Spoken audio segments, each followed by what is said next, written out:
when most people hear the word malnutrition, they'll think of situations where there's a food shortage, an extreme food shortage, like a famine.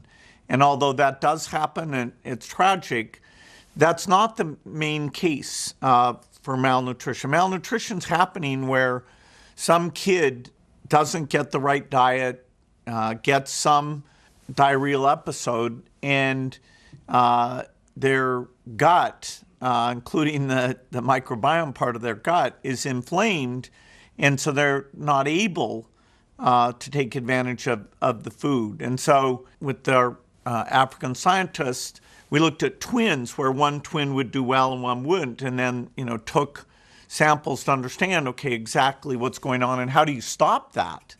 And so it's partly micronutrients that are missing, things like iron, zinc, vitamin A.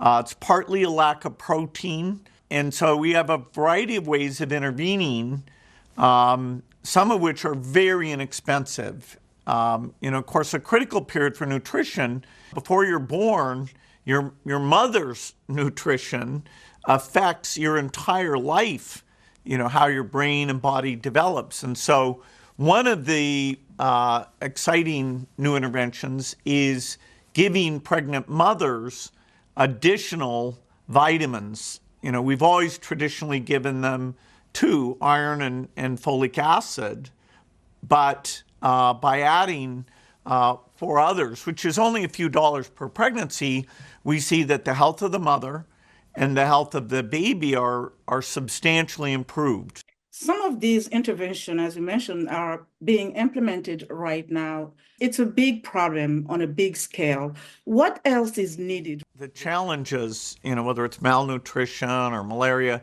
they're not quite as visible to the entire world that should pitch in as it should be. And particularly right now, where the world's very focused on, we've got a war in Ukraine, we've got unrest in the Middle East, the focus on helping the continent where, there's the most young people and the most growth and therefore the most potential, I'd say that's quite a bit down from where we were before the pandemic. And we see that not just in understanding the health issues, but helping out with the debts and the debt payments that many African countries have, or even the aid levels.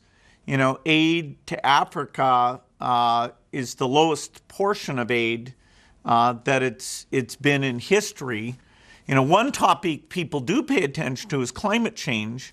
And so, there's an important connection in the report where we say, if you feel bad about climate change, what should you do? Well, these nutritional interventions are the highest impact thing to help the adaptation, to minimize the damage.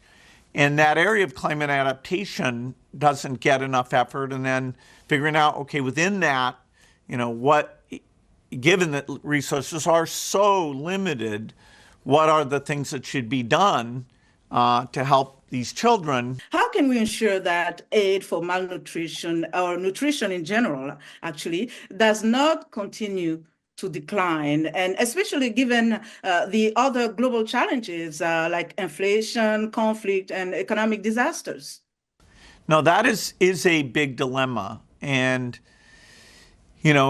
partly voices in Africa, do need to be in the lead on talking about the debt challenges and what they hope to see there, what they hope to see in terms of getting aid back to where it was on a sort of pure moral basis.